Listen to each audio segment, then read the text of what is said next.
Welcome back, ladies and gentlemen, to the WCA 2015 European Pro Qualifier. It's time for some more Hearthstone. Joining us from the Ukraine, we have Kolento, and from Germany, we have Lifecoach. Lifecoach, to start with you, tell us a little bit more about your experience with Hearthstone, how long you've been competing at a professional level. Okay, so I started Hearthstone roughly 1.5 years ago, and I mean, from the start, I took it more or less seriously, but I think at the professional level, I play now since nearly a year. You've been doing well so far. You made it to WCA. You excited to be here? Yeah, it's cool. Good, good. Great to have you. Kolento from Ukraine, you're a member of Cloud9. Tell us about yourself and how long you've been playing Hearthstone at a competitive level. So I played about 1 year and a half, I guess, about that. Can I tell about myself? I play Hearthstone for a living, and I stream it too, and I'm quite successful at it. All right, man. Well, great to have you here. Gentlemen, if you'll please shake hands. Good luck and have fun. Let's get the match started. Man of few words, but a man of many plays. Oh yes, both of the players, fantastic players. So, Lifecoach Kolento, this early on, day one of the event, we have two world-class players, two arguably the best players in the world, competing in their first round of the tournament. What do you think of that? Clash of the Titans, basically. Well, we had Stanislav Sivka and Thijs, and Thijs losing to Stanislav 2-3. One player from Nihilum already losing first game, but now we have this Lifecoach from Nihilum as well, trying to get revenge, playing versus Kolento. And the last time I've seen Lifecoach playing versus a Cloud9 player in such an important match was in the finals of Vigam House Cup, which he won. He won versus Strivecrow. So he faced Kolento many times before, I feel, but I don't know if I've seen such an important match before of those two players facing each other. Yeah, no, there's a lot on the line, as we've already discussed. 3 of these players will be going to China, and Lifecoach is the only player that hasn't been to China. So this is a good opportunity for him to go into the Chinese scene, expand his fan base. And both of these players have a lot of fans, a lot of people tune into the live stream, and they have been very prolific players in this year, getting lots of first places between the both of them. So these guys are top of their game right now.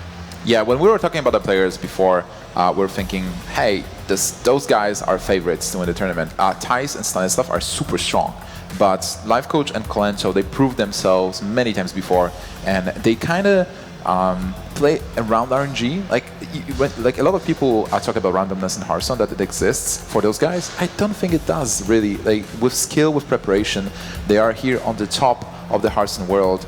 And can you tell me more about Lifecoach and Kolento?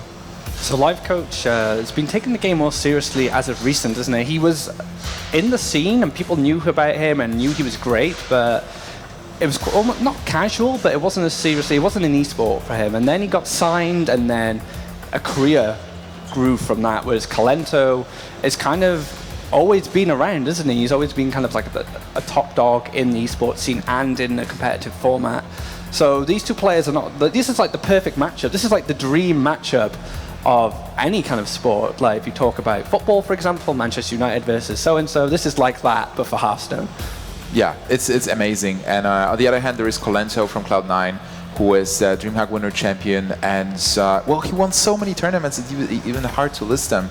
Challenge Stoke 2, he won Assembly in France, and did he win Kingwin as well? He won Kingwin, yeah. Yes. And he won China versus EU versus China. He was the champion. So it's just incredible how many first place finishes they have under their belt. And they are right now here at Gamescom, WCA European Qualifier for the WCA finals in China. And they are fighting for the spots. We only have 4 players here, 3 spots, but someone is not going to get it. Someone is going home without any prize and no invite to China.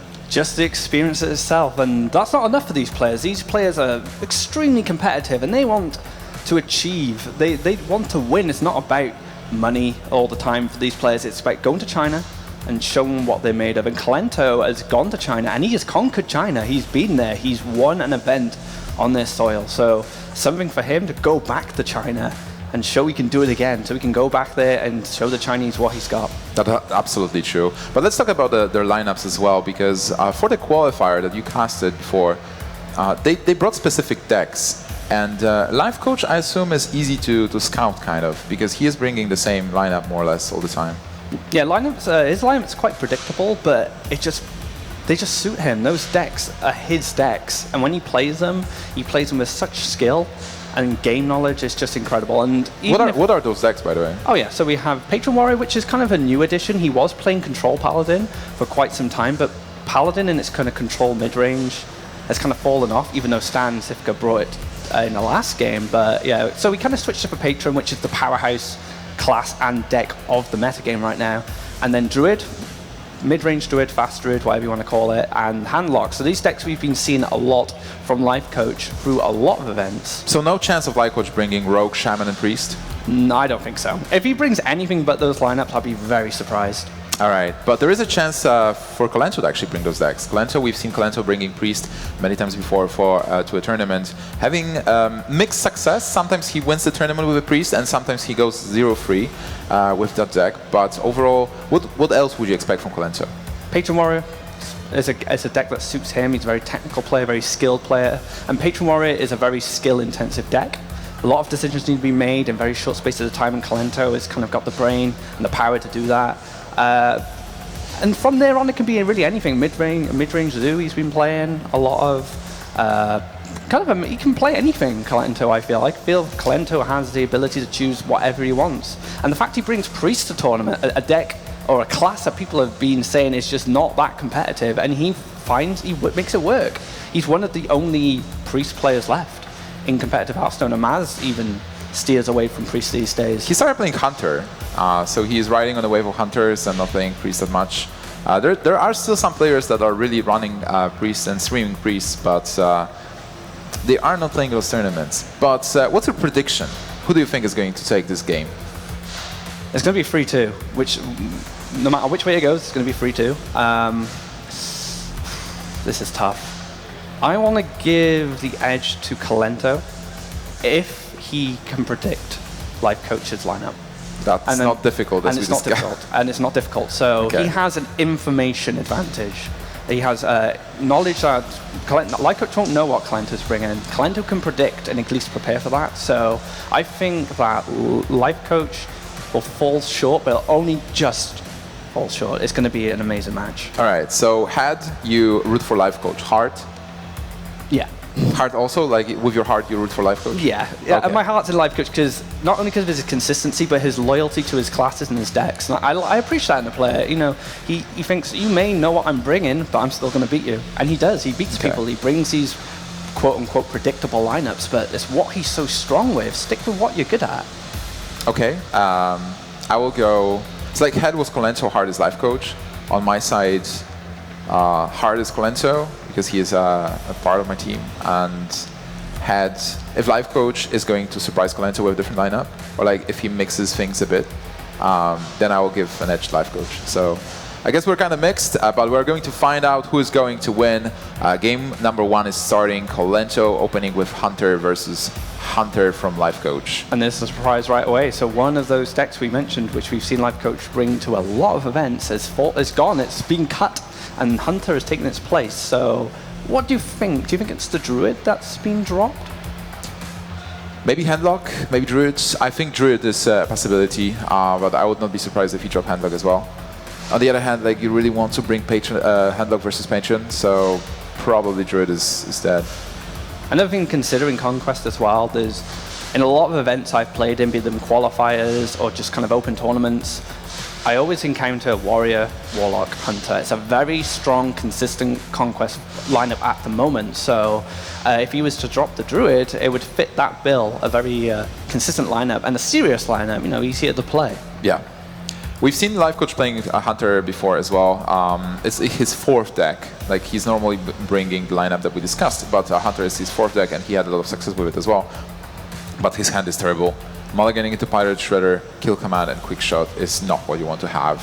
And a mirror match, and it's such an important game versus Kolento. Well, we saw the mirror match between Thijs and Stan Sifka earlier, and we saw how that went with choosing to trade, having that early board presence. Unfortunately, Lifecoach doesn't have that, and whereas Kolento, he has the coin, so he has the option of contesting here with the Knife Juggler, or he can just, he's jumped a turn ahead of me. So he's got double Animal Companion back-to-back, a stronger start than Lifecoach. It looks amazing for Kolento. Animal Companion to Animal Companion, Pilot Shredder, then he has the Hymen as well. Lifecoach has that Mad Scientist, so he's going to get a secret. I believe that might be a freezing trap, but he doesn't have a great turn here. He can clear the Leok if he chooses with the quick shot, but the quick shot might find more value to clear a Huffer. If a Huffer comes out, Huffer's very deadly, especially in Hunter Mirror because it pushes that damage a lot quicker, and sometimes it does come down to, most of the time it comes down to a race. Whereas in the games between Thijs and Stan Cifka, we saw a kind of different style of Hunter Mirror. We saw a very calculating style of Hunter Mirror, so we'll have to see how things go. All right, so Lifecoach goes for the trade. I wonder what secrets is he playing. If that's a Snake Trap, well, he might. If he's playing Freezing and Snake, or Freezing and an Explosive, this will be a random trap. Like that might define what's going to happen. So for now, Kolento obviously just Animal Companion. Easy turn. Pilot Shredder is a follow-up from Lifecoach. So if that is a freezing trap, he is protected. That freezing trap will protect him from this Misha and what it's capable of. So playing the Pilot Shredder is fine. He can test the Misha, but also is protected by the freezing trap. And Kolento doesn't even attack yet, so he doesn't know what trap it is yet. Yeah, he wants to keep Misha to block Pilot Shredder to get some value out of it. And he has Unleash the Hounds to play around freezing trap as well, so there's no reason to just lose the minion on board. Lifecoach finds the bow here, so he does have an option to clear this Pilot Shredder, at least the first part, if he decides to use the bow. And if that is a Snake Trap, Knife Juggler is an excellent card that synergizes with that, gets you some damage, and can potentially clear some board. So I'm thinking it's freezing now. I've got a feeling. He decides to go for a low feb here. That's a big turn playing Lothar, but he definitely had a lot of other options. He could have played Kill Command, he could have played Juggler as well. Lothar is big. Also playing Lothar before attacking with Pilot Shredder, he is playing around Mana Rave or Weblord. Doomsayer, unlikely. If that would be a Doomsayer, that would be terrible for Lifecoach, but fortunately for him it wasn't. But as a professional player, you need to consider these things. Little bits of RNG can make a huge difference. If you weren't to calculate that, Doomsayer, or like you said, or a Mana Wraith was to come out and you were to kill the Shredder, you can mess up your whole curve, you can mess up your turn. So sequencing is very important at this high level. That's absolutely true. Right now Kolento has an interesting turn because Unleash the Hounds with Jugglers will be amazing later.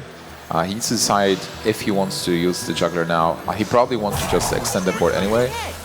Maybe Iron Beak, like if this is a freezing trap, he's probably returning it with an Unleash the Hounds anyway. But Iron Beak is contesting the 2-2, the 1-1, and also not granting the card to Lifecoach, because Web Spinner can be very difficult if there is something like, well, King Crash seems obvious, but let's say there is a high main, and he just attacks with the Web Spinner into something, then gets that high main and plays high main, which is for high main in the deck. And then he has 3 high mains in his deck, so, and having it immediately as well when he needs it is also great. And that knife actually sniped out that web spinner, so no threat to the owl just yet. Bo comes down, he's going to clear this owl, he doesn't want to give him another silence, he just wants this Shredder to not do anything, and he's just locking it out with this freezing trap. Yep, there's an amazing turn for Kolento, Knife Juggler, Unleash the Hounds, and Hunter's Mark as well. He will be able to clear if he chooses to, but on the other hand, 1 Hound is getting returned. And he will have just 1 Hound to clear the 5-5 if he uses Hunter's Mark on it. And then, do you attack with the Shredder into the Juggler and go into defensive play? Is there a room to just slam high main here? Depends if you want to use this Shredder to pop the trap. You need that high main to go down uncontested. You don't want a freezing trap to ruin your day. He's got a lot of choices here. He can clear as well. Like if he goes Unleash the Hounds, Kill Command, Hunter's Mark on Lothar, right? Or yeah. not? Do you clear? Oh, you Kill Command the Lothar, you Hunter's Mark the 3-2, and then you basically have no Hounds on board, but you have a 4-3 attack into the Hunter with 2 cards. I think we're actually just going to see a high main here. Oh, the rope is running down. Yeah, high main seems fine here. Does he pop the trap? No, he's going to keep the trap there. Like, the hounds can pop the trap later.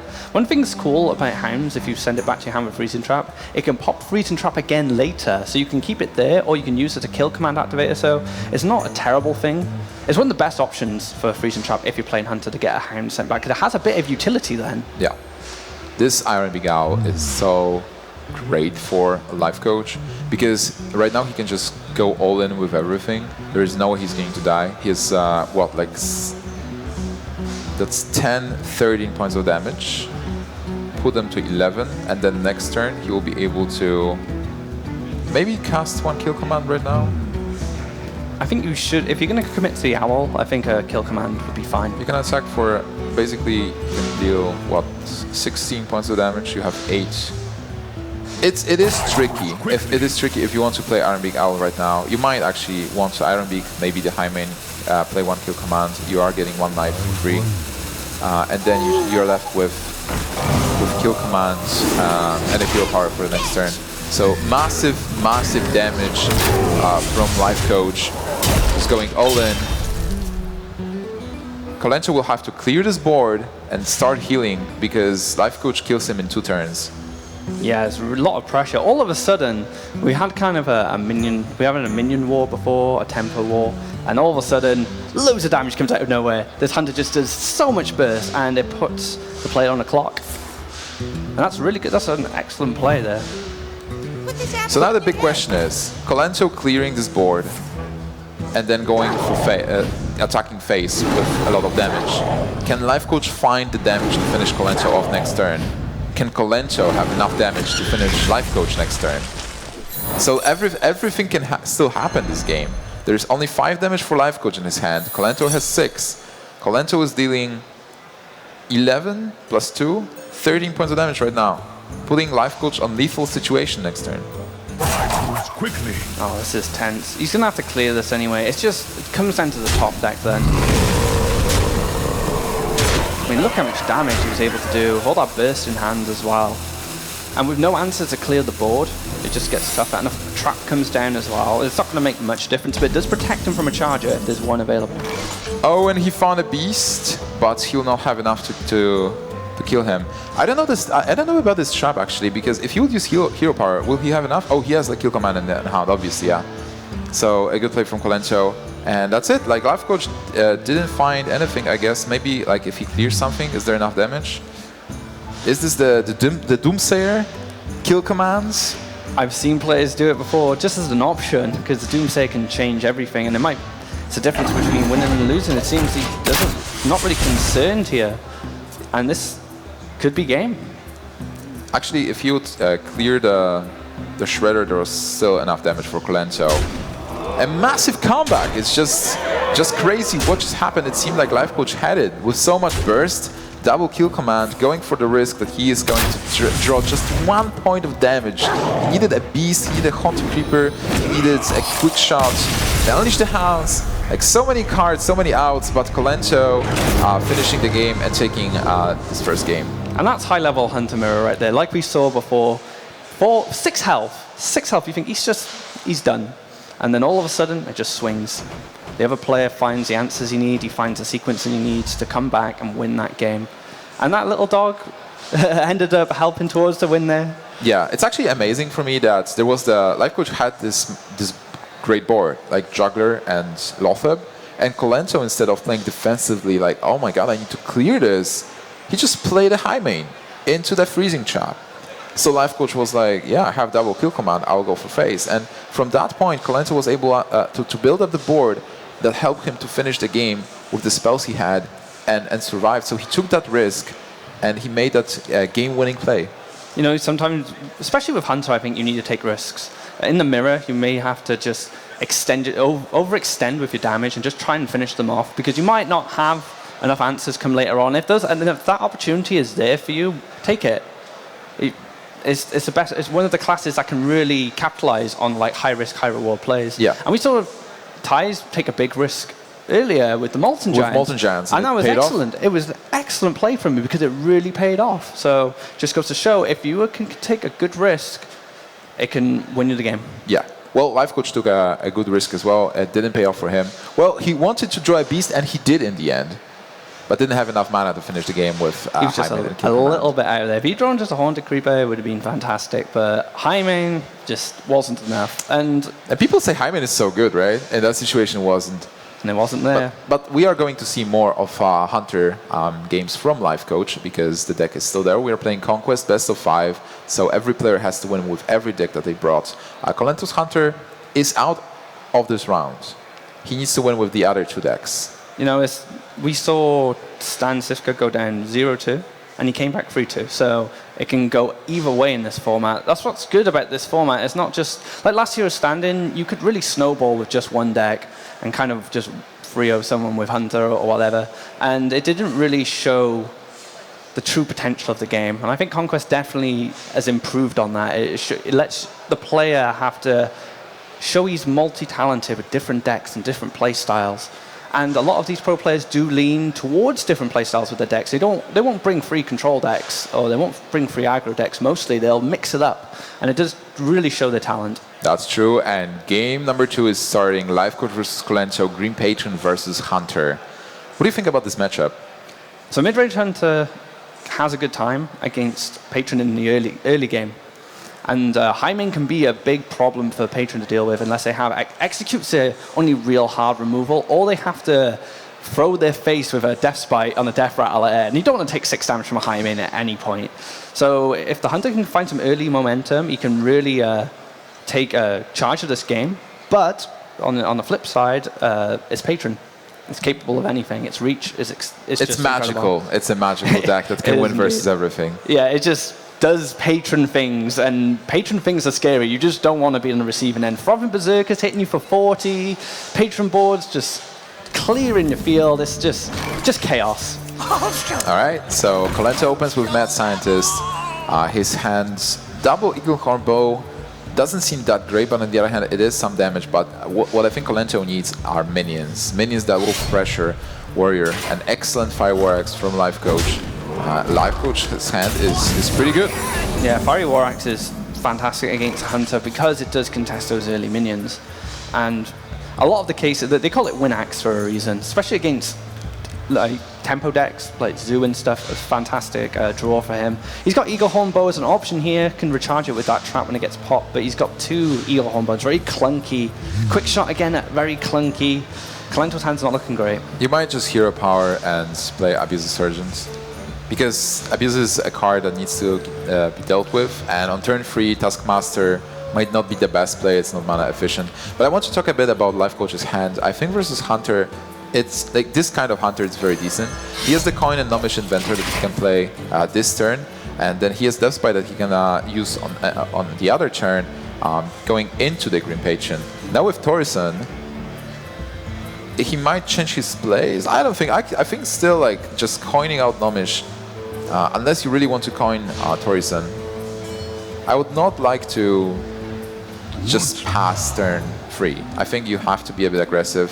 And this curve, Nomish into Death Spite into Patron, seems pretty good. Even though like Hunter might have an option to clear your Patrons because you only have like a 3-3 and a 3-2, you are building up momentum, curving out into Torison, which is still a 5-5 body. Another thing, Hunter's kind of big board clears don't interact well with Patron. Explosive Trap just spawns more Patrons. Unleash the Hounds doesn't have the support like he used to. Like Timberwolf doesn't even make a difference. Like Timberwolf was very popular back in the day, but even that wouldn't make a difference. So Leok doesn't make a difference. So the Hunter ways to clear boards kind of most efficiently don't interact with Patron very well. So Patron becomes really strong on those turns. And I do like a coin Nomish here because you threaten the Freezing Trap and you just maybe potentially giving Life Draw another draw. And he got Inner Rage, which makes the turn sequence Death Spite Patron even better, because right now he's going to get 4 Patrons on 5. Also, like Nomish Inventor didn't lock him into playing a Death Spite on 4. He can also, if there's like a minion that he can attack, he can have a Battle Rage, because he has that Emperor Torison in hand. So if there will be like an Abuser Surgeon maybe, without the taunt, he will be able to just attack and try to Battle Rage. But This is interesting. Finding Misha probably wasn't what he wanted. I think Animal Companion, you want a Huffer at this point because Death Spite is such a stapleton for play for the warrior. So finding something like a Misha is just going to get traded up, whereas if he had to clear a Huffer, he's taking 8 damage instead of 4. So Kolento didn't seem too happy. Still better than Leok. Yeah, because you still take an extra 2 damage, whereas Leok only has 2 attacks. So he finds that extra 2 damage, but Huffer is just the best option at this moment in this board. What's tough for Kolento is that he has no great play on 5. Yeah, the high main lines up on 6 really great. I mean, bow is weak because he still has a bow now. Hero power is not really going to do a lot at this point. And he's letting Lifecoach has so much control of the game right now. He's kind of letting Lifecoach do his thing because he hasn't got the right answers in his hand to deal any real pressure. Yeah. By the way, I think the correct call here is not attacking because you don't care about it 2-1, and you know it's a freezing trap, and you can attack later. You are even fine if he attacks into the 2-4, and you're not giving a charge to weapon. That's why just keeping the 2-4 on board is alright. Finds a kill command there, another card that's just not helping him. Well, on the other hand, he actually has tons of burst now.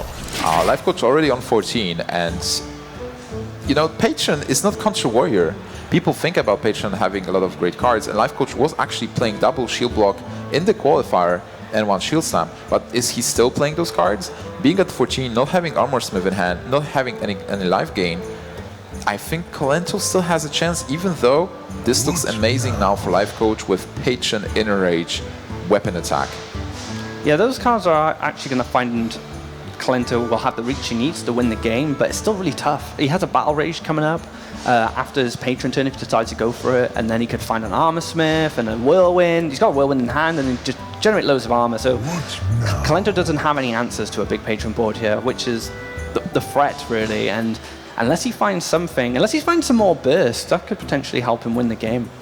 Lifecoach is not making the play yet because you have to think what's happening, and it looks sweet. Everybody is getting in here. We're getting those patrons, but on the other hand, we are at 14, and if that trap would be an explosive trap, we drop to 12, and we are playing versus Hunter. There is a weapon, so there's at least 5 points of damage incoming from the hero power and the weapon. 9 more, and Kolento can win. Another thing to consider about Lifecoach is he uses all the time he has available to him. Unleash the Hounds. Now that changes things. It's 8 points of damage with Unleash the Hounds and kill commands. So he could... 12, right? Yeah. So Kolento only really needs an extra turn now to finish off this game if an Armor Smith doesn't come down. Yeah, if there's no Armor Smith, Kolento can just unleash and kill command this turn, which means he deals 4 + 5 + 3, being 12 points of damage, leaving Lifecoach at 2. So having a quick shot and a hero power next turn is overpowering the hero power, the armor up from Lifecoach. And if Kolento goes for this move and Lifecoach doesn't have anything to help him, Kolento is just going to win. And a bow as well, so he still has an extra 3 damage on top of that to extend his reach to finish Lifecoach off here. And it looks like he's going to go for it here. Put him down to 2. And... oh yeah, I think that's fine. Yeah, putting down him to 3 doesn't matter that much. As you mentioned, there's still a bow, so 5 damage incoming, plus the quick shot on top of it. That's 8. Well, shield block. If Lifecoach still plays it, and if he draws it, saves him. That's not Armor Smith, nor shield block. He has to find an Armor Smith now, I guess. Yeah, the Battle Rage. He knows he's dead on board. So he's going to attack to have another minion for Battle Rage. He needs this Armor Smith right now. We were talking how strong Lifecoach's turn with that Patron was, but that Unleash the House just changed everything. It just completely changed the game. And all that burst Kolento had in his hand, which wasn't very good for the start, is now paying off. So 4 cards for 2 mana. Battle Rage that got nerfed. And no Armor Smith yet. No life gain. Yeah, there's no Armor Smith overall. What can he even do now? What's the card he's holding? What's that? Disable Ghoul. Alright, so with this, he goes up to 5. But we know that Quickshot is just finishing the game. So Lifecoach did everything he could to try to gain life, but that was not enough. Kolento has the quick shot, and that will be enough to seal the game and tie series versus Lifecoach. Wait. So Lifecoach, I think we actually casted the first game. We had the perspective swap, kind of, because Lifecoach actually won the first game. Yeah. And You confused me now. yeah, I felt like Kolento won the first one, because Kolento was the one with... Oh, right, yeah, but I think there was a swap of hands at some point. Yeah. All right. So it's tied up now 1-1, yeah? Yeah, it's tied up 1-1.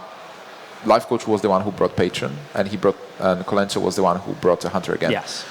Right now it's super clear. Hunter is no more. Both players won with the Hunter, and we know that Lifecoach has a Green Patron deck. We don't know what's the third deck, and we don't know 2 decks from Kolento. We were talking about how Hunter needs that kind of early pressure to contest the Patron Warrior, and Kolento's hand just didn't really complement that at all. But Kolento found a way to just finish that game off. He took the initiative with damage. He did that Owl into kill command. He had 2 kill commands. He found, right, if I'm going to win this game, I'm going to need to kill him fast. So the Owl came down to kill command, drew the Unleash the Hounds, and, well, the rest is history. That's actually a textbook example how to win versus Green Patron. You have to pressure them so much that when the turn comes, when they unleash the patrons or they can do the Warsong thing, you will actually finish them next turn. So this exactly happened here. Kolento was pressuring a Lifecoach so much that even though he had all those patrons and he was in a great position to win a game, he just died. Kolento found the card he needed to really seal the deal there, whereas Lifecoach fell a bit short. He didn't get an Armor Smith. That Armor Smith might have made enough difference for him to survive maybe another turn. I can't think how much armor he would have gained. It would have been quite a lot, though. So if he had found that Armor Smith, he would have still been in the game. So it just goes to show that the drawing the Unleash the Hounds was crucial, but not drawing the Armor Smith. And he had more draws than Kolento with that Battle Rage. So you can fall short on your draw, unfortunately. And Kolento is actually lighting up his Patron Warrior now, and we do see the Druid. So we were talking about the Druid being dropped. So what's he dropped instead? Handlock? Handlock. So Handlock's gone. Yeah. I always associate Lifecoach with Druid because he's been playing Druid for so long. The ramp Druid with Nourish. But on the other hand, like, he played Druid in the Qualifier, and the Druid that he brought to the Qualifier had Harrison Jones, had Ooze, and had a Farseer. So it seemed like it's geared towards winning versus Patron. Because from my perspective, this matchup is really in favor of the Green Patron Warrior.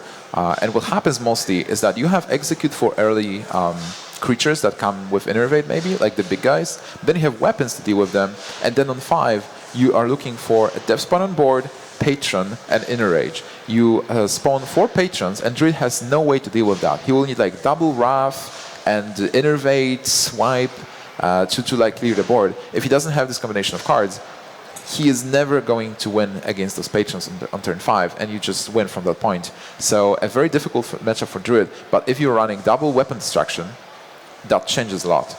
You just outvalue them with your minions, and they can't really build any momentum.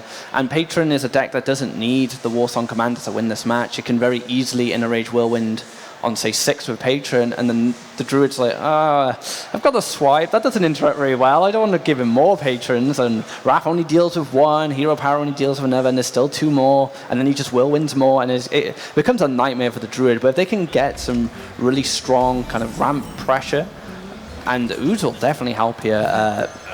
It can be really hard for the Patron, but Kolento's really taken initiative here with board. He played that Froth in early, put some pressure on, maybe try and bait out some removal early. I like it. He's playing a tempo game, and that's a good plan. Like, just pressure Druid and make Druid play defensively. Whenever Druid gets an advantage, just plays the big minions, and if Warrior cannot deal with them, Warrior just loses. Because suddenly Warrior has to deal with a 4/6 Druid of a Claw, a 5/5 Lothab, a 4/3 Pilot Shredder, which is really tough. So he has a choice of Death Spite there, but I quite like him using the Fiery War Axe, because the Fiery War Axe will find less value as the game goes on, and Death Spite is going to be when he sets that Patron turn, so Kolento's not looking to set a Patron next turn. He's going to wait till later, so I like him using the Fiery War Axe, yeah. He wants to draw cards with Acolyte of Pain, basically. So right now he's thinking if you Taskmaster and trade your Acolyte into, or is there any other way to maybe keep the Acolyte?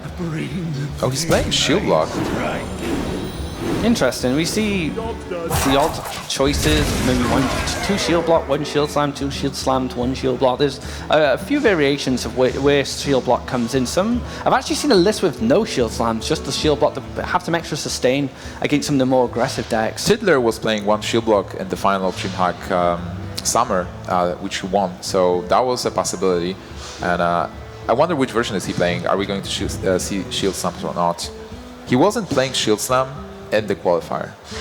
It draws a card, it plays towards a combo style of deck, you want to draw as many cards, and it gives you some more sustain against those aggressive decks, so it definitely helps you fight against some of the aggro matches like Hunter, which can be a very aggressive deck, can help you against it. Lifecoach could have drawn a shield block, and I could have helped him last game, so yeah, it's a very good tech card against some decks you predict that you're going to see. Lifecoach is in a bind. He is in trouble. Azure Drake is the only option, I think, because there is no way to deal with the 6-4, and playing Ooze right now doesn't help you as much.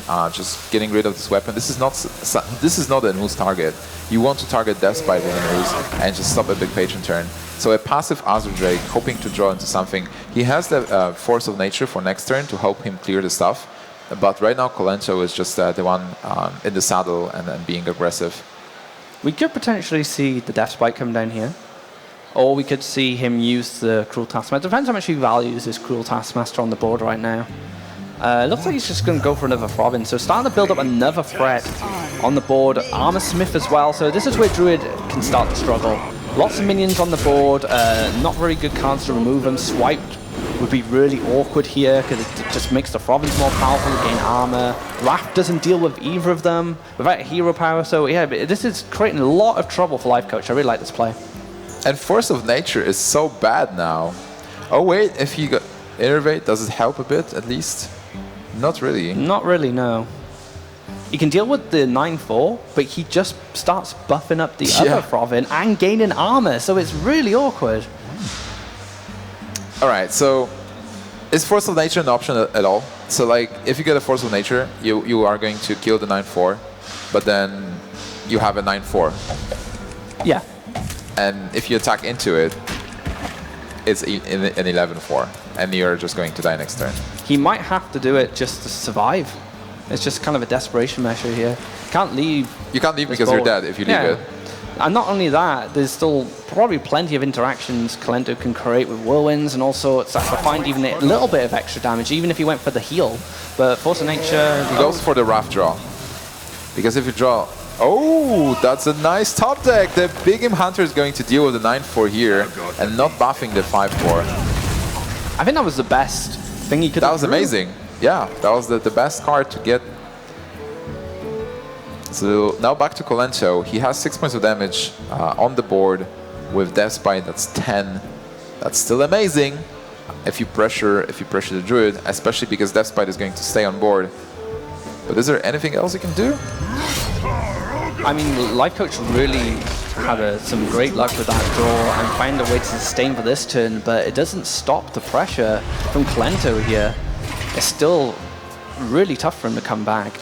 Well, on the other hand, now Force of Nature is actually pretty good, because there is a Saboteur as well. And Kolento, suddenly, looking at Kolento's health, it's only 19. That's true. So, I mean, that combo is just devastating. If he can find a way to keep a board here, I mean, Dr. Boom really an option here? Well, he needs to... Force of Nature might be an option. I mean, you can clear the Throbbing with the Big Game Hunter, and then if you drop Dr. Boom, are you afraid you're gonna... it's tough. Because if he has... It's coming up to that crucial turn. I mean, even if he had a War Song, and if he could find just some extra damage, you'd only need 3 more damage. I think that's the best spot to drop Dr. Boom, you're right. Because when you drop Dr. Boom, an next turn is 7, so it's not Patron Warsong turn. And you've seen double throttling already. You're not dead to the board. The bombs are going to get activated if Kolento chooses to attack with a weapon. Oh, he's going for a Ooze. But I like Boom, and if you play Boom, if you're not dead, you start like playing Ancients of Lore and healing yourself. And not only that, Dr. Boom puts pressure on Kolento then. This is not very pressuring board. I mean, he can deal with the Ooze with the Armor Smith, and if he finds a weapon here, he could probably deal with the piloted Shredder, whereas Dr. Boom is a big threat. He's going to need to find and execute. The problem with Boom was that you have those Boom bots, and if Kolento plays Patron and does Whirlwind, if you're unlucky, you can end up with the whole board of Patrons and just lose the game.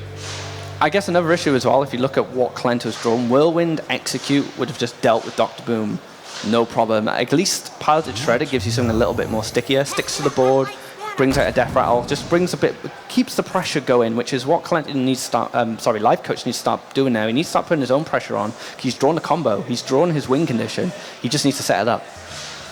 If he picks up an Innervate and Kolento doesn't clear, I'm sure Kolento will run the Hammersmith into the U's here. yeah, I think you have to. Just too good of a trade. And then Lifecoach will be actually short because he'll be able, like even if he picks up an Innervate, that's at 20 points of damage. And Kolento is at 22 right now. Awesome. Okay. So you've seen Kolento not do that much, right? You have the Pilot Shredder, you can clear the minion, but Kolento has a full hand, almost 7 cards. It's turn 8 as well. Turn 8 is the big turn. You might actually start healing yourself. I think healing's fine. You develop a 5/5 body. It will help contest lethal with the Savage Draw Force Unleash combo, and you sustain some health as well. So you put Kolento further away from achieving his goal. And he can trade here as well, so he can clear board and he can heal. He has a strong board himself, so the game kind of switches then. And then Lifecoach is in the driving seat, and he has an opportunity to win this match. That's actually amazing. Like Kolento was so close to killing Lifecoach, but it seems that Lifecoach is back. And that BGH was just a massive draw, though. If he hadn't drawn that BGH, he was dead. He was dead. That was a Wrath would have done it, but it would have been worse because he would have buffed the other Robin Berserker. But that BGH was fantastic for him. All right, so we are going to see first Ancient of Lore, healing Lifecoach, trying to escape, and his minions are pretty big. He decides not to trade here. Okay, so basically he's preparing for the combo kill next turn, and that's it. Like at this point, being at 13, he's not afraid. A double Thralling is out. That also gives you some peace of mind. You know, like, yeah, no Thrallings are charging me anymore. Like the best he can do is Warsong Patron, maybe Inner Rage, and that's it. Or like Warsong and some minions, but it's not that much damage, and there was no Torisun, so Green Patron is actually limited to that 8 mana, that's it. There's no Whirlwind with the 8 mana without a Forsun. Inner Rage is something that does go really well with it, but unfortunately he didn't have that available to him. He didn't even have the Warsong available to him, so a 5/5 and a 4/3 is really hard for a patron board to take advantage of. Because they're bulkier minions, they outvalue the patron card itself. And that Pagel comes down. Pagel. That's actually really good for Kolento at this point, because he was under pressure from combo. And that's quite a passive minion. Yeah, I think Lifecoach telegraphed the combo pretty well, so Kolento right now will have to be defensive. And it picks a card! It's a fish! Oh, he fished the Shade of Nextramas, that's pretty good. Forest on Shade here, Dr. Boom, Hero Power, he's got so many options. If you want to fish Shade of Nextramas, what's the bait that you would use? That's a tough one. Some kind of talisman which has a ghost trapped in it or something. There's got to be a bit of a story behind that, because Shade is a ghost, and how do you fish for a ghost? Yeah, that's a very good question, that's why I asked. Yeah, so how do you even do that? I guess unless you're a Ghostbuster. Yeah, Ghostbusters, they do fish for ghosts. So. All right, so we have a Ghostbuster and not Pagel. And now Lifecoach needs to decide what to do. Another heal is always an option, but on the other hand, he is looking into extending his lead and trying to combo out Kolento. Acolyte of Pain is not threatening that much, but if he goes for Ancient of Lore and heals himself back to 18, does it make sense? Or is it a turn for Dr. Boom? Like he didn't play Dr. Boom before, so I think there's no point in playing it now. Like he was afraid of Warsong Patron. I like this play. It reduces his hand, so he gets a hero power as combo as well. But not only that, the Shade is really hard to deal with. You're gonna have to like double Whirlwind or run in and stable Ghoul into something with the Warsong Commander, along with a Whirlwind to clear it. So it creates a stickier minion. It's gonna stay on board, and he's gonna be able to use the combo with it next turn. And that Pagel, it's not something you want to really waste your resources on as well, but that does get activated by Savage Roar as well. So it's looking good for Lifecoach. I'm just counting damage. How much damage is there? So what I'm seeing is 14 from combo, then Shade of Nextramas will be +5, so that's 19. Hero power, 20, not Peggle, 22. Kolento's to 23, if he clears Torison, and he has to execute Torison. Yeah, it's an obvious target there. A card that can win it, from Lifecoach's perspective, is maybe a second Savage Roar, then he definitely has enough to win. But, on the other hand, Kolento has Unstable Ghoul as well he can set up here. So execute and Unstable, or Battle Rage. He's looking for the Warzone Commander. And Unstable Ghoul, I think, is the stronger play because it protects you against potential combo. So he does set up a bit of protection. One of the combo pieces is going to have to hit that. So it takes away 4 damage at least. And it's going to create more patrons. So if you can't clear him, kill him with the combo, it just creates more problems. Yeah. This game's really back and forth. I like it. It is. Like, you can really see the top players playing here. That's really good Hearthstone we're watching. All right, so back to Lifecoach then. The difficult board. All right, he's going for some combo here. Okay, so with this, he can. He was 1 off. So with 1 minion killing, he'll be 5 off. I'm interested to see what he's going to do here. Maybe he will just clear. Can he clear as much as possible? Yeah, he can basically clear the board. And then Kolento only has 3 cards. If he leaves a free 1 alive, it can't do anything. It's just a free 1. It doesn't get to make any more patrons. Not Peggle killing Green Patron. Don't see that every day. And the Wild Growth right at the end. I guess he could have Wild Growth first, but he achieved what he needed to achieve. Yeah. But that's such a Lifecoach play. He is going to outvalue Kolento. Kolento just needs to draw into options here. And in a rage, Battle Rage is definitely a way to do it. He's going to draw 3 cards from this. Yeah, that's an amazing thing to get. There is Warzone Commander Torison as well. He finally finds a Warzone Commander. He's been fishing for that for a while. He didn't even have Peggle. Oh, he's playing it actually. I didn't know. Like, I thought he actually swapped Warzone Commander for the shield block. Maybe he just wants to give his opponent a chance. Just wants to give him an edge. I can win without this card. I want to surprise my opponent by not playing the key card. All right, so we got double Swipe and Wrath. Swipe's going to be able to clear the free or the 5/2 with the 1. So he could actually Wrath the 3/3, swipe the other, and then he could even clear swipe. the patrons. Yeah, he could even swipe the Warzone Commander if he wants as well. Just go swipe crazy. This is definitely a Feral Druid, right? With a bit of balance thrown in, throw that Wrath first and jump into bear form and start throwing those claws around. I think this game is just beautiful. For the first time I'm seeing a game like this where, there was no Warzone, so Kolento was super aggressive. Then Lifecoach is actually creating a situation where he can come back and not looking for the lethal, trying to outvalue Kolento. Kolento is not giving up. He still is pushing. He is playing those minions. Double slam. I wonder if he plays Grommash. Probably not. Like, not many people play Grommash nowadays. But Lifecoach has the heals. He has Dr. Boom as well. I think he's going to want to heal here. Oh, he finds this salad. Okay, Force of Nature. I guess, would you keep that? I think you need to keep that, right? I think Ancient of Lore is much better if you want to heal. Like, you tank the damage that Forsen's going to do to you anyway. And then you've got someone that can contest Forsen on your next turn, so you might have to trade or you might have to use another resource to get rid of it. And then you could potentially get the combo and clear his board with the combo, and then you were just going to outvalue him with your minions. You're going to have Dr. Boom, you're going to have Druids of the Claws coming up, maybe even Sludge Belchers.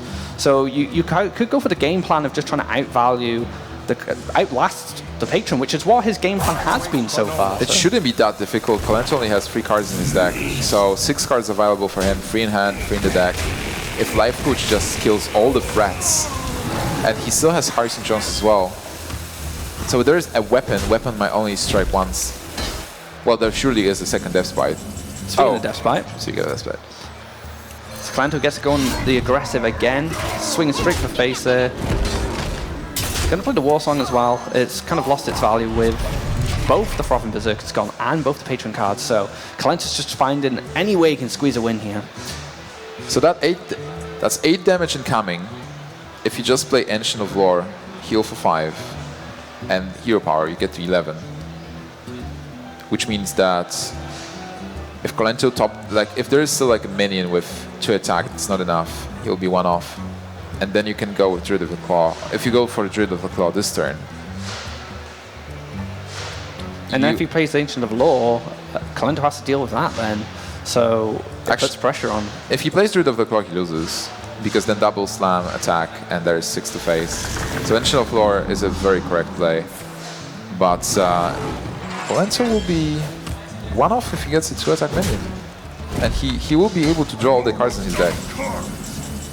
That's a 1 attack minion. If he actually, if there is like a second, what is the last card? Is it like Unstable Ghoul? We've seen Cruel Taskmaster, right? Yeah, we've seen Cruel Taskmaster. We've seen Double Nomish. Yep, double Inner Rage. Yeah, I think. Yeah, he used it on an Acolyte and he used it on a Patron. He just needs a 2 attack minion, and I think he's 1 off here. That's 8-10. Yep, he has 1 off. Such a close game. No cards. Can he finish it off? This is tough. He can slam. No, you don't really want to slam. I mean, you could slam and then hit face. Oh, this is better actually. Hit the face first, then slam it after. You don't draw a card, so you don't go into fatigue. So you can clear this. You can clear this Ancient of Law. Yeah, he can play the last 2 minions and put Lifecoach to 1 point of health. Can Lifecoach win from this 1 point of health? There is Tree of Life. Well, actually, Druid of the Claw and Hero Power. Then Unstable Ghoul attacks, that's 2 points of damage, 4 more, and he actually wins with just the Druid of the Claw. What's this last card? Harrison Jones, a bit late. He doesn't need it. Druid of the Claw wins. Druid of the Claw shapeshift. And then, actually, Kolento is still going to have this Armor Smith, but then like, Dr. Boom comes down. You get the Hero Power again. yeah, I think, well, wait. Might see a Farseer, yeah. For a moment there, I felt like he's not shapeshifting. Like, if he plays Harrison Jones, he loses, but like, he loses to the board. So, he surely sees that. He has to shapeshift. Yeah, because... Unless he doesn't see the Unstable Ghoul dealing 2 damage to Druid of the Claw. Well, Lifecoach working something out in his head here. He's counting. He's just counting damage. One thing I love about Lifecoach is how he interacts with the camera sometimes. Like his thought process, he's very, very expressive, and it's good to see that. He does actually find the Hero Power there, and he puts Kolento just out of reach. So Kolento's only choice here is just to rush Unstable Ghoul and 2/3 minions into the Druid of the Claw to kill it, and then attack with Armor Smith for 1. And armor up. It. And then he just has Armor Smith, and Lifecoach has a Hero Power. So he's never going to deal 2 points of damage. And everything else Lifecoach has left in his deck. And Kolento recognizes this, and Lifecoach takes the game. That was an amazing match. That was incredible. Really sick. Like, and the fact that Lifecoach actually won from that situation where we thought it's over. Like, he had no choice. They were double throttling with 9-4 and 5-4. And he just had to fish for something. He needed that 1 card. He got that BGH, turned around the game, went for it. And the second thing that was amazing for me was the combo, where like he unleashed the combo being 5 of lethal, like basically he like needed 5 damage. He recognized the fact that if he just kills all the threats, he can win. He can out-fatigue Warrior, and he did that. Like the last thing for Kolento was just small, poor Armor Smith.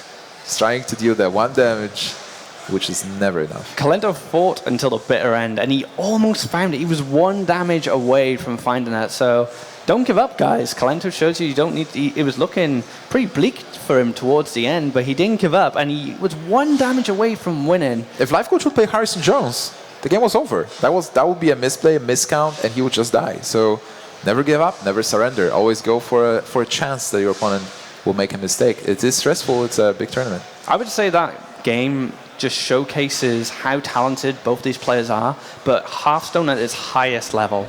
That these are world-class players, and it was just back and forth, back and forth. We were like, oh, Kolento's going to win. Oh, no, Lifecoach is going to win. And no, Kolento's coming back. And it was just, that's one of the best. That was hilarious. Yeah, very good. One of the best games I've ever seen. And talking about the top Hearthstone level, we are going to witness a Green Patron versus Green Patron match.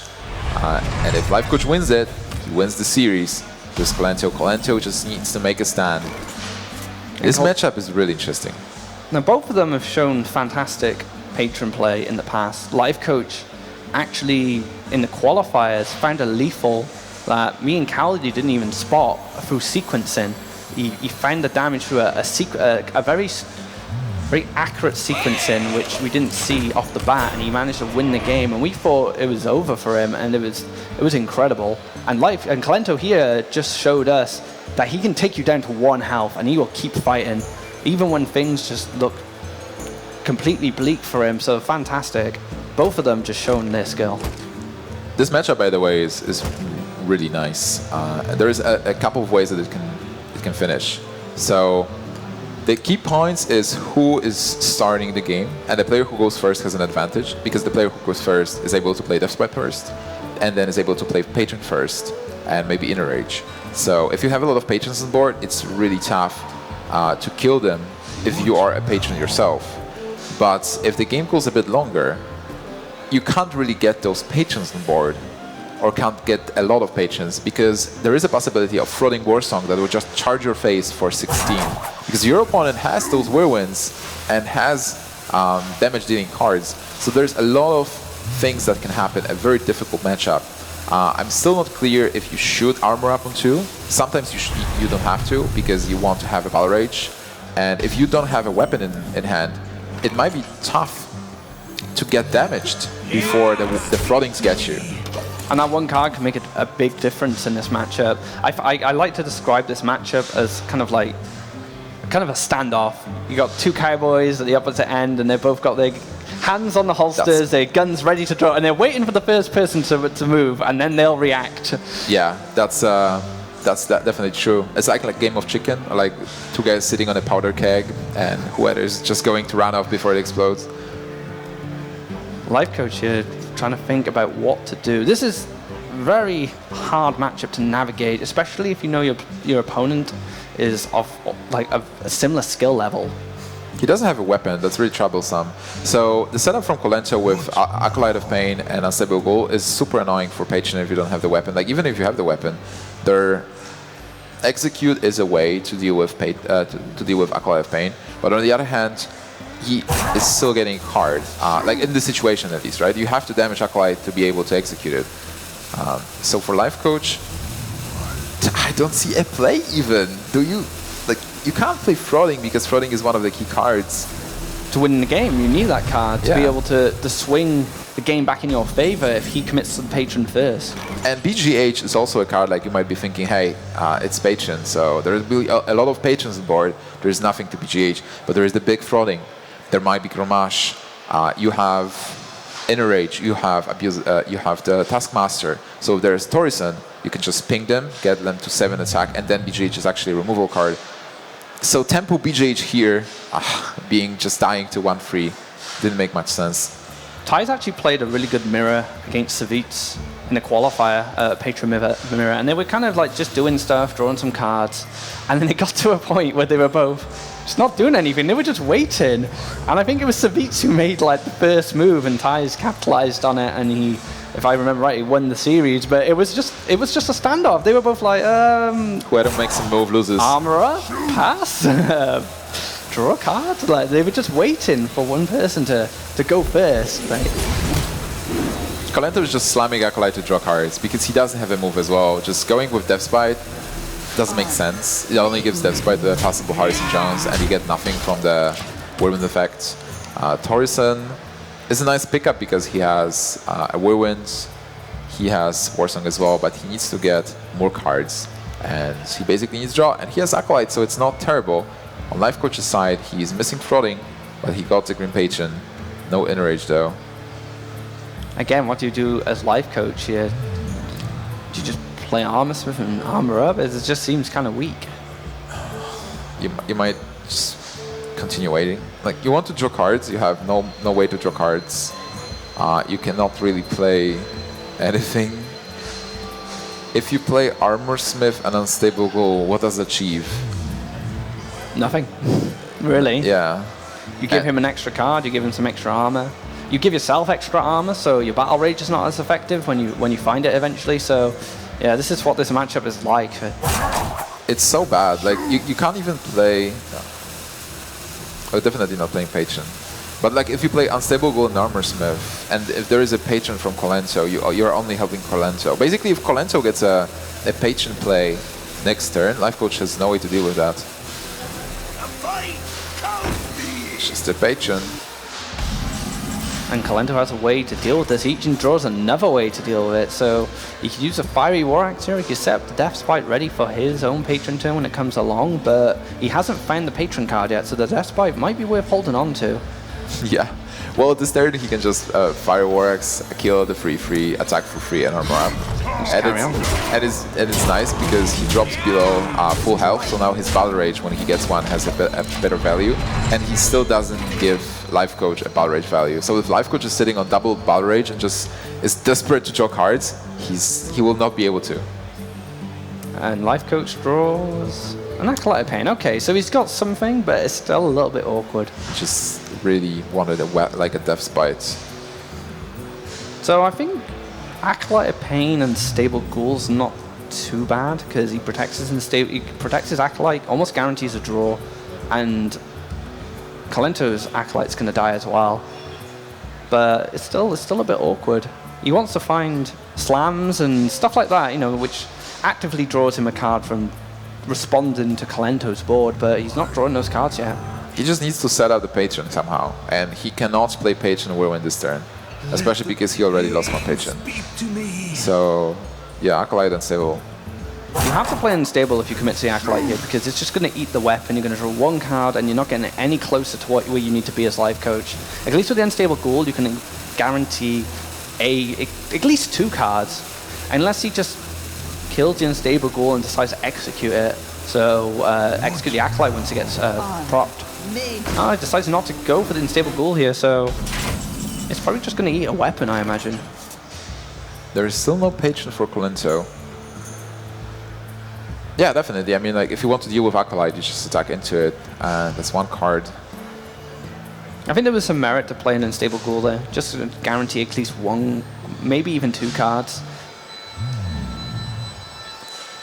I'm thinking, is there any reason not to play Torison this turn? You're definitely going to draw a card with Acolyte of Pain, so maybe attack with your Acolyte into Armorsmith first, see what you draw, and then decide if you want to slam Torison. There is a Battle Rage, but he can only draw 1 card, so I think Torison is still the play. The question is, do you want to execute Armorsmith? I don't think so. So he could actually draw a few cards here, if he wanted to. I mean, he could have run his Unstable Ghoul into the Armorsmith for an extra card if he wanted, but he didn't feel the need to. And he's going to get another Battle Rage, so he's going to just make his Coruscant incredible. The thing with the cards was that he was actually at full hand. Oh so yeah, he was going to overdraw. Like, he will definitely overdraw. Like, he even has to just play the coin to have one less card. And he clears the board as well, so he cleared board, he drew tons of cards, he's got an amazing Emperor next turn if he wants it. Things are just looking so good for Kolento, and a Brawl finds his way into Lifecoach's hand. Oh, Attack Brawl, I like it. I think Savitz was the first person to try this in the deck, because you know we are going to face the patrons, and he was playing it on ladder mostly, but in the tournament setting, if you expect your opponents to play patrons, like even versus Handlock, I think it's a very decent card.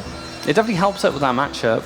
Especially if they don't expect it and they commit too much to the board and you just brawl it away and then you're... And you do commit a lot when you go patrons because you just want to have 7 minions on the board and to win next turn. That's an interesting... That's just options, don't worry. I was hoping it wasn't a concede then. Yeah, Lifecoach is not conceding this game yet. He didn't even take any damage!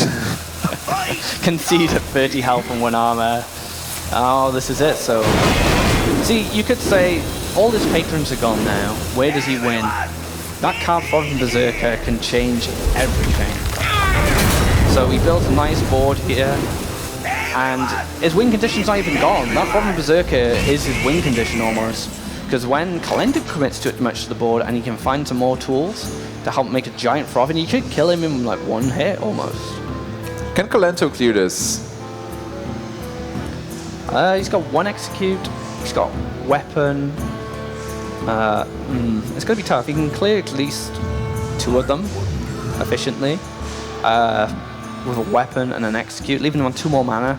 Do you clear it then? You might actually try to get a Throttling, because right now you've got 1 Throttling, you have Warsong, you have 2 Whirlwind effects in your hand with Unstable Goal and Whirlwind, so maybe the plan will be to just go with Death's Bite Face. Yeah, set up a Death's Bite, hit him. Or maybe not Face, like just maybe kill the patron, yeah. Yeah, you don't want to give him any more cards from the Battle Rage, so... I like it, because Lifecoach is so going to try to get the patrons, but you're not getting that much damage. And you did set up the Whirlwind effect for Throttling Berserker. And another Throttling Berserker, so another piece of the puzzle almost, to be able to finish off Kolento if he commits too much to the board. But on the other hand, Lifecoach has no way to activate Unstable Goal, so just going for the draw quickly to try to get maybe a Taskmaster Battle Rage. And now we can see he has no damage, so Battle Rage is granting him only 1 card, what he would love to get to. 1 card's just not enough at this point. Lifecoach needs to find a lot more to be able to win this game, so drawing the 1 just wouldn't be great. He might commit to it because he needs Warsong, I think.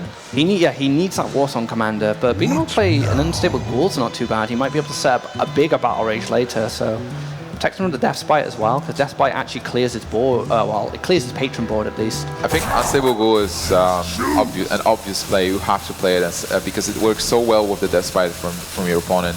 You are going to get free patrons from your main free patron with this. But now Battle Rage, probably Armor Up, no Battle Rage, just 1 card, doesn't cut it, and with this board and Unstable Ghoul set up, you will be able to draw more next turn. Another Warsong commander. The question for Kolento is not how to clear the patrons, but how much damage he can get with Throttling. If he will get a second Throttling here, he will not have enough mana to do it. He has a Whirlwind effect as well with his own Death's Bite, with his Whirlwind in hand, and the Whirlwind effect from Unstable Ghoul. So he will not have enough mana to do all that, unfortunately. That will be 9 mana, so he's 1 mana off. With if he will have 9 mana. Well, actually, he's got. Hold on. So you've got 6. You've got 1 Throttling, right? How much could he build with this 1 Throttling? He has an Unstable Ghoul as well, so if he actually just commits to a Force on this turn, his options are just next turn incredible. Is just amazing.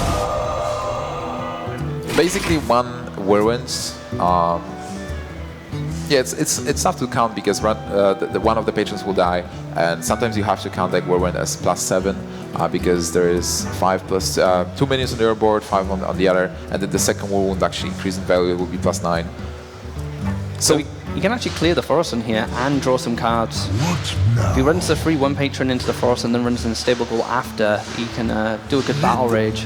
And he gets the Acolyte as well, so this is what Lifecoach needed really. He needed an opportunity to draw a lot of cards, and this is going to give him maybe a way to find an answer to Kolento and be able to beat him. Well, on the other hand, he is setting up for a kill from Kolento as well.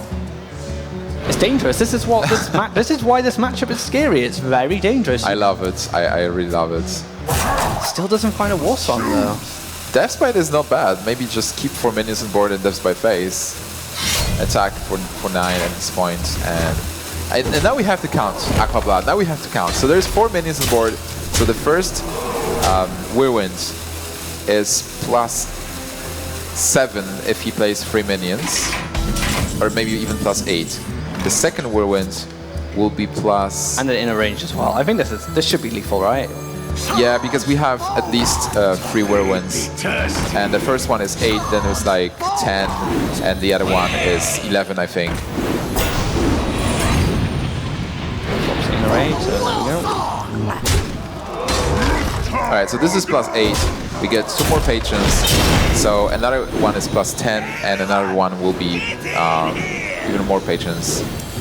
This is your opportunity, guys, to witness the craziness of this deck and what it can do. It's amazing, and you cannot say that patrons are overpowered because those guys came here with a specific strategy, and Lifecoach had a really bad hand. He was the one who pulled the trigger first, and Kolento was only waiting for that. He did set up that kill, and we are going to see a massive fraud. This frauding is still going up. It's not 23, it's +8, so it'll be 31. 31 damage from hand. From hand is It's insane. It's just craziness. And that's it, 2-2. So like I said, this was going to 3-2. These two players are top of their game, best in the world. You can't expect any less, right? This is some amazing Hearthstone we are watching. I don't even know what to say. Like it's great. We have a 2-2, so really long matches, amazing players, amazing lineups. Do we know what's the last deck for Kolento? He brought the Hunter, he lost, he won. He brought Patron, he won. And now still a mystery. The third deck is a mystery. And Lifecoach has to win with the Patron. That will be his last deck that he has to win with. He won with Druid, he won with Hunter, and now he needs to win with Patron. And we haven't seen anything specific in that Patron deck, actually. There was no Harrison that we've seen. We haven't seen Shield Block. Kolento was the one with the Shield Big Game Block. Hunter was pretty much the tech that we've seen so far. But Patron, Brawl. He has a Brawl. Oh, he has a Brawl, that's true. So Brawl and Big Game Hunter. And it looks like it's Rogue. Rogue from Kolento. I was joking about bringing Rogue, but he actually did. And Rogue versus Green Patron is supposed to be a very good matchup because of the card we are actually seeing on the screen.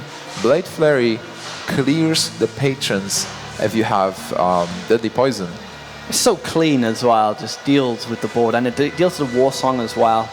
And Kolento has a very intimate history of Rogue. He was one of the Miracle Rogue gods back in the day. He was one of the guys who really took that deck to the next level, along with a couple of other players. But that's what he was known for, and right now we're going to see some Rogue action from Kolento. I'm glad to see it, to be fair. I haven't seen him play a lot of Rogue since Oil had come in. Yeah, Rogue is definitely an interesting deck. It's a tempo deck. You want to have the minions on the board and then buff them and just go face while clearing the board from an opponent. But Lifecoach has a terrible hand. At least like the first cards were really bad. Picking Acolyte of Pain is super important. He wants to draw. He got double Patron and Frauding, but this is not something you want. Like those are the combo parts you want to draw into. In the beginning of the game, you want Acolyte of Pain, you want the Slam, so Slam was fine, Gnomish Inventor, and Torison. So like you draw into Torison, you play Torison, then you reduce the cost of the combo cards, and then you play them.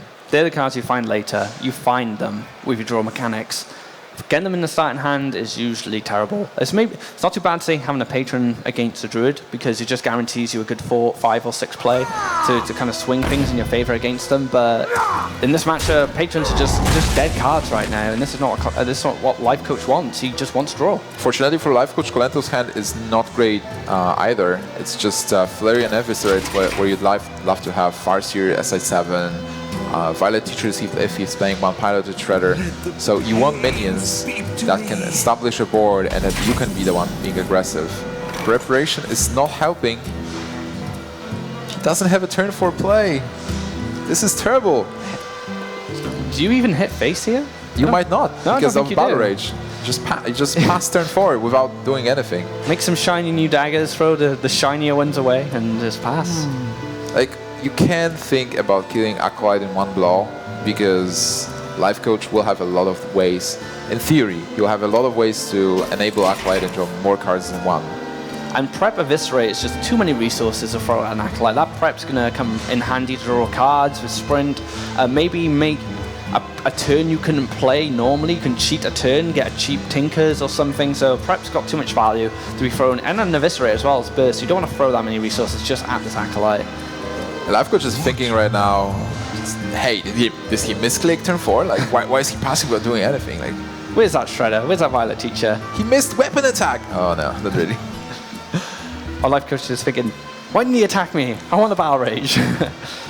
So Lifecoach can slam his own dude? Yeah, and then maybe play Unstable Goal, because then if Kolento plays a 5-drop, he can just play Patron and attack into the 5-drop. And versus Rogue, you don't want to you want to have Patrons on the board, but you don't want to overextend. You don't want to have Patron, Inner Rage, Whirlwind. But you're fine with a Patron and Unstable Goal, so that you have this threat, bait out the Blade Flurry, and then the next Patron you just play, there might not be the second Blade Flurry, and you win right there. But that's still... Yep. I was just going to say, he hasn't found the Deadly Poison yet, though. Yeah. And that's a big part of being able to deal with these Patrons, so he needs to find that as well. Backstab. Like, most of the time when I see Patron winning versus Rogue is when Patron has enough time to accumulate the combo cards, accumulate a lot of cards, plays Torison on 6, and then he has Warsong and Frauding or double Frauding and a lot of Whirlwind effects. So he's waiting for this big turn where well, dealing some damage with the weapons in before, but basically just winning with a big frauding. How the patron can lose using a strategy when Rogue has a Lothab. So like you wait, you have big Torison, and you have the kill in your hand, but then Lothab is being slammed, and you just die. Yeah, Lothab just follows after, and then the Rogue is like, now well, look how much burst damage I can do. And Yeah, then exactly. Tinkers comes out and all that nonsense. So yeah, lining up those plays can swing either way. Like you said, the Forest can really set up lethal or a lethal turn for the patron, whereas Lothab counters that. And it was very much the same with Miracle Rogue. Miracle Rogue, they could draw a lot of cards, and then Lothab came along in the meta game, and Lothab comes down, and then they can't really do anything with. They would do like Gadgetzan Conceal, and then Lothab comes down, and Gadgetzan's there going, oh man, what do I do now? There is Thorson. There is Thorson, but Kolento played Lothab earlier. He needs some pressure on board. He understands how it works. Backstab. Do you think Backstab was good overall? I didn't like that Backstab that much. Definitely you want to keep Lothab and you want to do something else. But right now, Lifecoach's turn is a bit awkward. And Backstab is good with Azure Drake as well. It really helps clear some. It can help. He's got the Blade Flurries, I suppose. I guess he knows he has answers to it. I mean, Backstab in that specific moment. Oh, right, against the Unstable Core? Didn't seem great. Didn't seem great, but on the other hand, like he stopped the patron turn. Because he knows like 5, I stop your spells, but if you have a patron, just attack. So like patron is out of option now. You can't even execute, right? If you found it, no. Yeah, this is tough. Armor up and pass. Yeah, that might be the thing. He plays Tempo Patron. The old Tempo Patron, eh? He's done this before as well. Lifecoach is second time he's done that in this series alone. So Kolento finally picks up his second minion. Okay, he had the 2-1 at the beginning. Now, Violet Teacher is an interesting card in Oil Road these days. People are cutting it because the 1/1s just make Patron happy. Yeah. You know, they have more stuff to interact with.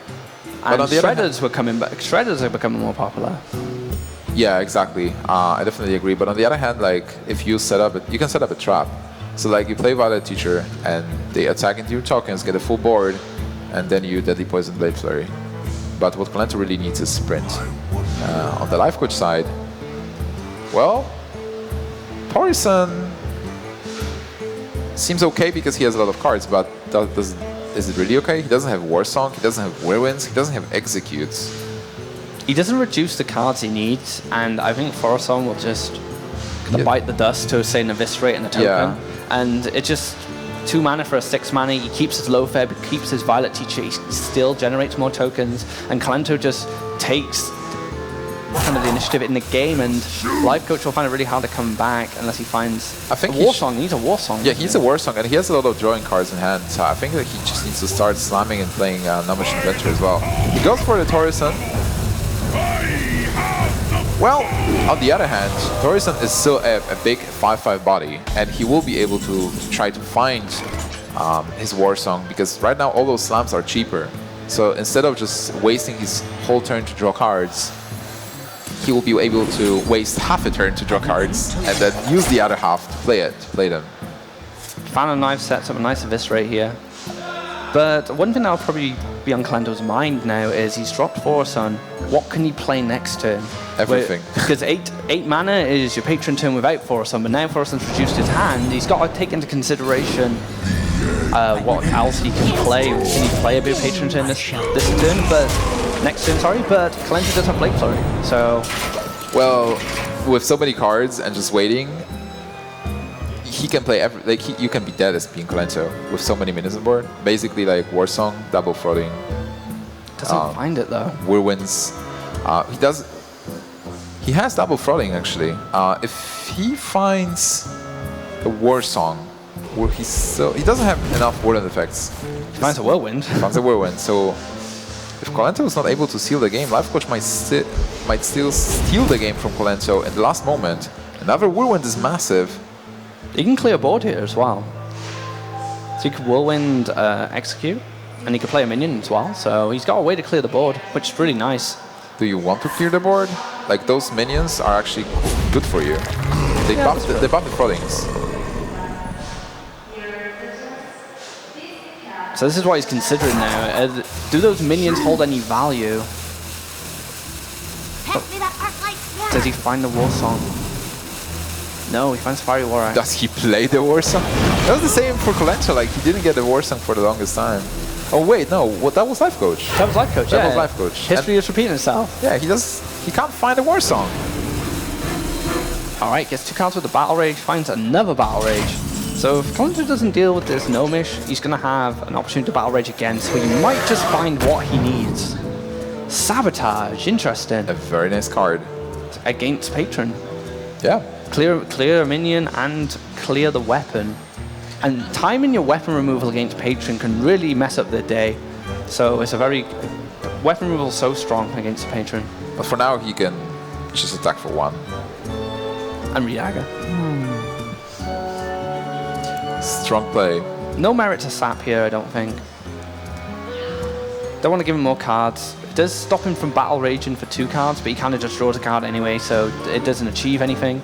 So what does Sap really help with in this matchup? It helps in the very beginning when you can sap Acolyte of Pain. Kind of early tempo. Yeah, early tempo.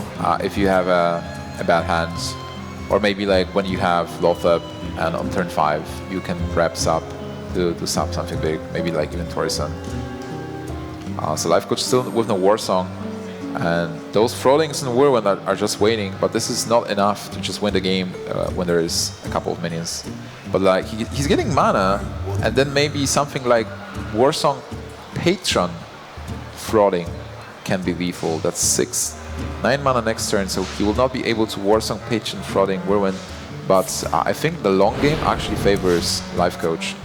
Kolento needs to seal the game as fast as possible. That's why it's good. Gets to clear up this Azure Drake, or you can go face. You kind of want to clear the Azure Drake. You don't want to give any targets for Tinkers. Tinkers is strongest if there's a minion around, and so kind of a rule of thumb against Rogue most of the time is clear those minions, don't give them a target for the Tinkers. It's just so much damage. Yeah, you always have to clear the minions against And Rogue. his spell power with the Azure Drake as well. There's a Farseer that's nothing good, but on the other hand, he will be able to Farseer Sabotage. Oh yeah, that's true. That's good. Unless he doesn't want to damage Farseer with the Rattle, Death Spite. He gets to trade into it pretty well. And both Battle Rages are gone now, so any minion having damage on him doesn't really have any relevance anymore. This game is amazing, actually. They're both not finding what they need. Yeah, and that's actually a lot of skill involved when you just get bad hands and the players are trying to use their skill and outplay their opponents. Because it's easy when you get all the cards you normally need to win the matchup. Just play them and that's it. It's, oh, I needed this and I'm just going with it. But if you find other cards, how do you win versus a difficult opponent? And that's where all the kind of key decision making comes in. Because all the decision, when you come into situations like that with players, all the decisions they make on the build-up to when they win usually matter. If they make kind of mistake along the way, it can really affect them winning or losing. So they have to be really, Lifecoach especially, a player who uses all this time to kind of plan everything in advance. Think far ahead. Kolento. Oh, speaking of what? Speaking There's of a war pieces. song. So let's count the damage quickly. And if he plays War Song and double Frothing and uses a Whirlwind, that's 4 plus 8. That's 12 points of damage. Not enough. If he uses War Song Patron with 1 Whirlwind, that's not great. I think it's Numbers Inventor turn. Yeah, I think it's still a merit to just building board, drawing cards here. I mean, he can clear the board, he can draw another card, put another minion down and ready for the Frothing turn. So kind of getting as many minions as he can out definitely plays into his favor to finding that lethal. If he would get an Inner Rage, so I think like this turn he just kills it, he armors up, he plays Numbers Inventor, tries to fish for Inner Rage, because then he'll have this turn where Acolyte of Pain is fine. Basically, like, he wants to play War Song, Patron, Frothings. Wait, is it a Tempo Patron again? He loves these tempo patrons. Third tempo patron of the series. That's, I think that will be a sap. Where are these deadly poisons? Where are these Tinkers? There's just no way He to be cut them found. for Sabotage. Yeah, he just cut all his deadly poisons for Kolento- sabotages. Kolento's just checking the number of cards in his hand, in his deck. All right, so I think you sap Patron, you play Farseer, and you pass. Eyes are open. You are almost there. You will draw into those cards eventually. 1 damage actually might matter, because 9 is actually a lot. So I was thinking not attacking because you will not be able to do an amazing turn with double Tinkers and stuff, but he doesn't have those cards, so he eats any damage right now. Okay, so we have more minions now with Warsong double Frauding. That's 7 points of mana. He can Whirlwind. That's 8. For 2 mana, he will not be able to do much. But if he uses a Whirlwind, maybe he can. Like he used 1 Whirlwind before. If he actually gets an unstable goal, that will be another Whirlwind effect that he can use. So I think, but it's so dangerous to just unleash here and play Warsong double Frauding Whirlwinds and just hope you draw unstable goal in those 2 cards. He opts to draw more cards. He doesn't feel like he has enough yet. He finds the Execute. It's a good card. Gets to deal with that as your Drake, but and you can clear the board. So he puts himself out of the scary Tinker's turn, but he's getting low. Kolento's been kind of chipping away at him slowly, making him use his weapons to trade into his minions. Actually, Kolento just needs the Tinker now. He gets Tinker, he wins. Still doesn't find it. You can see from Kolento's face just like a sigh. Come on, just give it to me. I just want 1 weapon buff, just 1. Especially with this Armor Smith. Like he was winning with Tinker and maybe even with something else, because Blade Flurry is dealing at least 1 damage. So here he can deal 5, right? Attack, Blade, Weapon up. Like Blade Flurry, Weapon up, Here attack, we go. Blade Flurry, let's say 7. Is 5 points of damage. So he's 2 damage off. But Armor Smith and a big Whirlwind turn can actually put Lifecoach out of Kolento's range. In a rage, alright, so he finds something else he needs. Okay, so now I think Whirlwind is a possibility because you have Armor Smith, so you're at least getting some more health. Playing 3 minions, this 5 minions, Whirlwind is plus 5 health. So we will go to 12. Should be okay, like should be secure. Like a rogue was not able to kill you from 8. You should be good at 8, at 12. And with regards to damage, that's 5 minions. Inner Rage is plus 4. So 12, and Whirlwind is plus 5. Wait, I'm counting. Okay, so it's 5 minions. And Whirlwind is plus 10 damage. Then Inner Rage is plus 4, so it's 14. And then you attack with 4, that's 18, plus 3 is 21 points of damage. Lots of damage. So Kolento will be at 9, if I counted this correctly, and Lifecoach will be at 12. And he still has 2 more mana to maybe attack with the weapon or armor up. It doesn't use Inner Rage either. Okay. So Kolento needs to draw a weapon buff, right? Or he's in a lot of trouble. That's 12, so with 12, Fan of Knives is... Okay, so you can prep Fan if he needs to, but he gives him so much armor. Yeah, it's not an option, and he can't... So Unless you prep SI7, attack with the weapon, then Fan. Oh no, he just doesn't care. Well, the good thing for Kolento is that Fraudings will be out, so he might go for the long game. But this seems dire. Lifecoach is going up to 17. Backstab is a terrible card, and that's one of the reasons that players that do not bring Rogue to tournaments. Here we go. Kolento didn't draw into anything. He was never able to get any tempo. I mean, it was hard.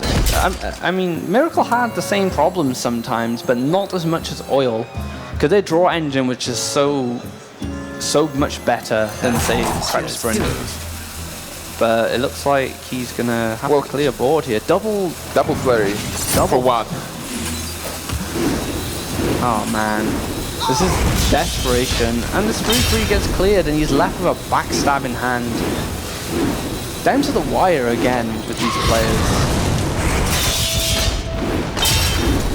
Well, Lifecoach having broken patron and inner rage, so he will be able to get 2 patrons. And you've seen both Blade Flurries now, so these patrons, everyone's going to get in here and they're not going to be dealt with very easily. It's going to take like Azure Drake, Falnos. Warsong seals the game, and that's it. That will be enough for Lifecoach to take the game and take the match versus Kolento. 3-2, amazing match from those players. I think amazing match from both games today. We've had 2 really tight games with all the players have shown how excellent they are at the game and that they deserve to be here. And the best news is this is only the beginning of the long qualifier here at the WCA European Finals. We'll have those 4 players duke it out during the 4 days. Like we started today, we have 3 more days of round robin where everybody plays everybody. And then on top of it, we'll have the upper bracket and the lower bracket being played on Saturday, and then consolation final and the grand final on Sunday. 4 players, 3 invites. Somebody is not making it, and we have a nice prize pool as well for this event. 7,000 euros for the first place, 3,000 euros for the second, and 1,500 for the third.